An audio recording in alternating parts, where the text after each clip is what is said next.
continue to ask folks who have not left the area to please evacuate. Still yet, we're not over the hump yet.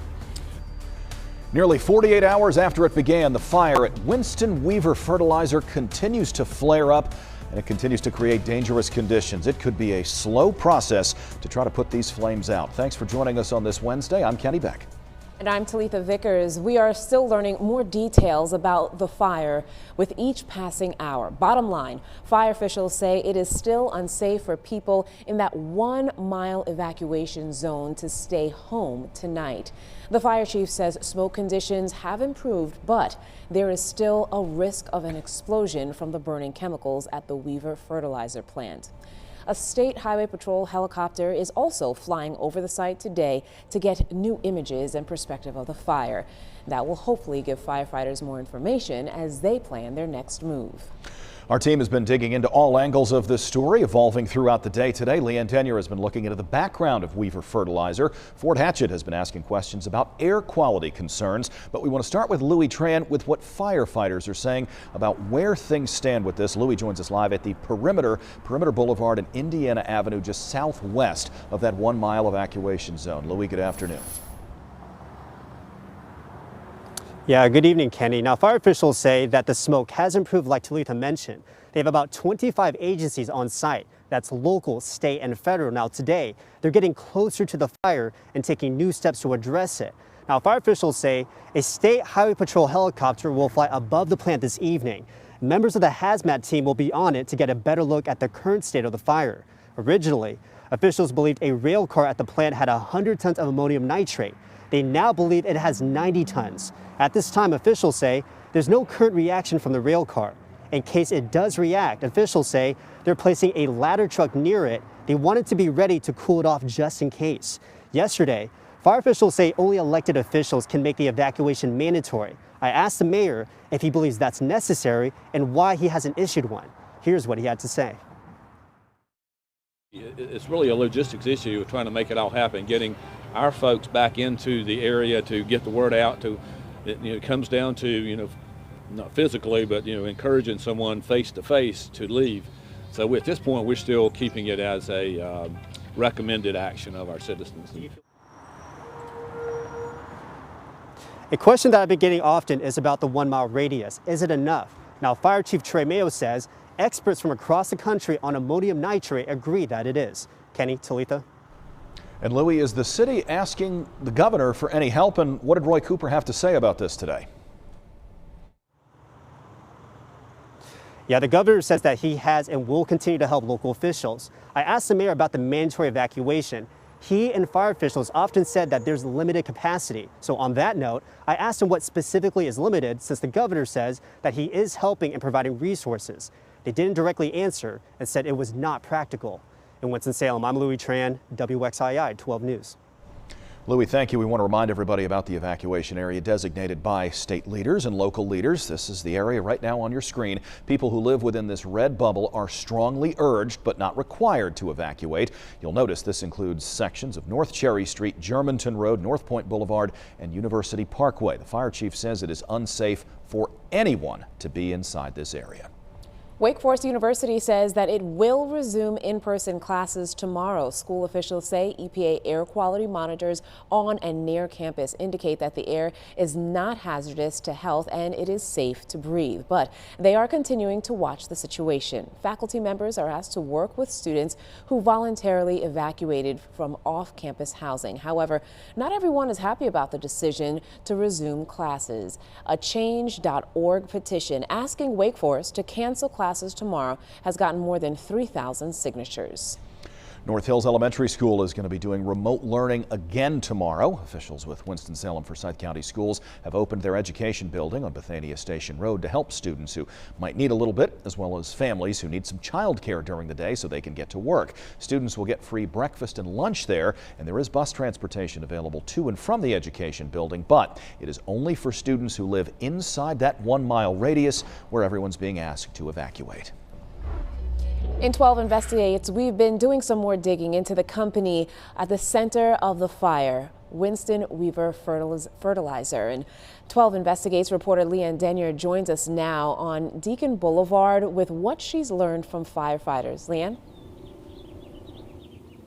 Yeah, from our vantage point, this gray smoke that is still very much present in the sky is really blending in with the skies. We learned from the fire chief earlier today that it was a Weaver employee who made that first 911 call on Monday night. We have also learned that all 36 employees are accounted for. But we did spend some time today digging into Weaver and the company's history, as well as the 2013 explosion in Texas that's been referenced several times over the last few days.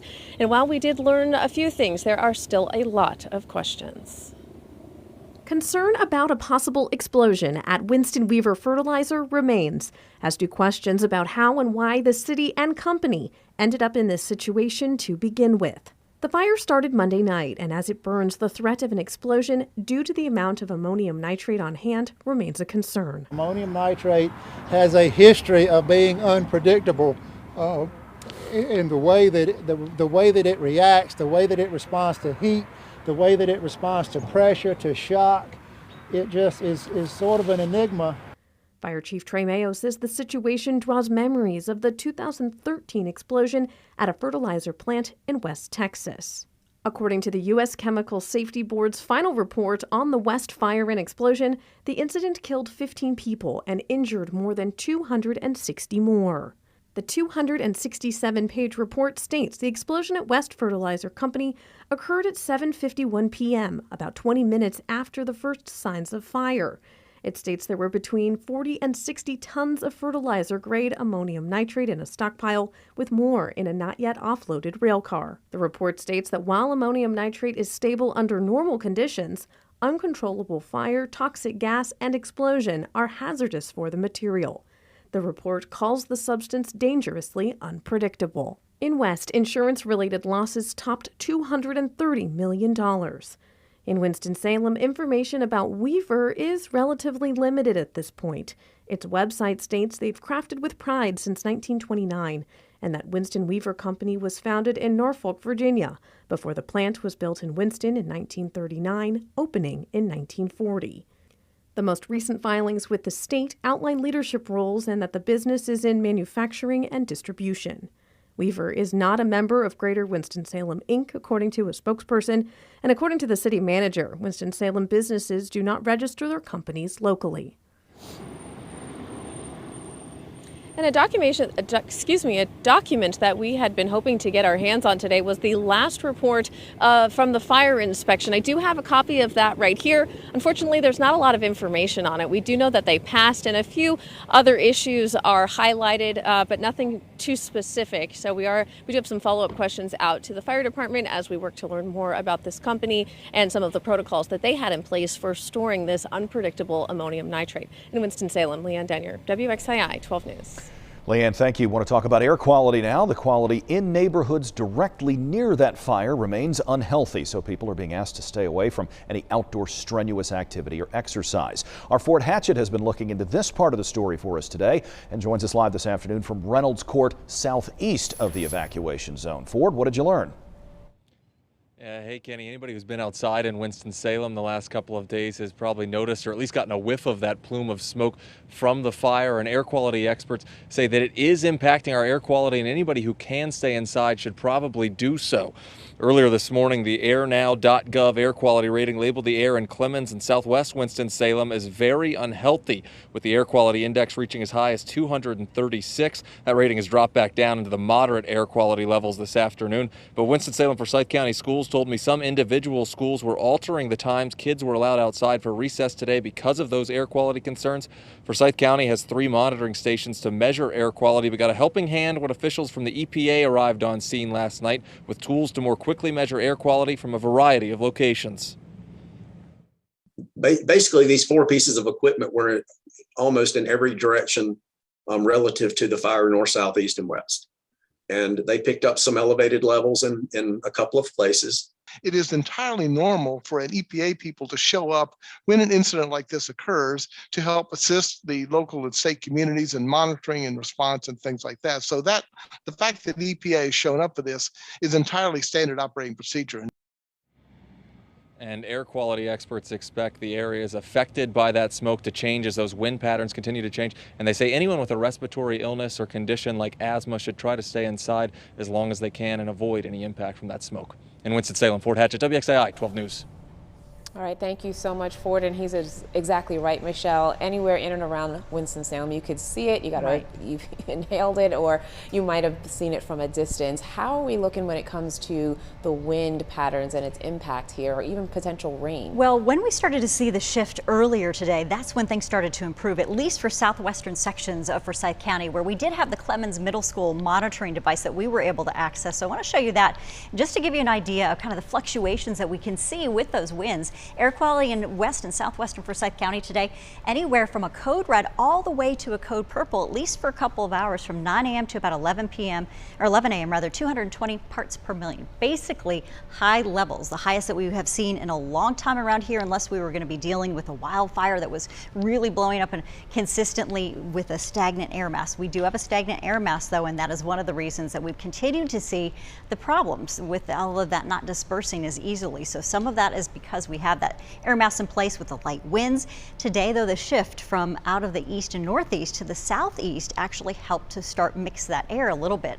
So unusually sensitive groups right now dealing with mostly over the county, unless you're closer to this area where the fire is right now. We have seen improving conditions for air quality in a lot of spots. We're going to talk a little bit more about that wind going forward. We do know that it gets breezy and the rain starts to move in. We'll have much more coming up shortly.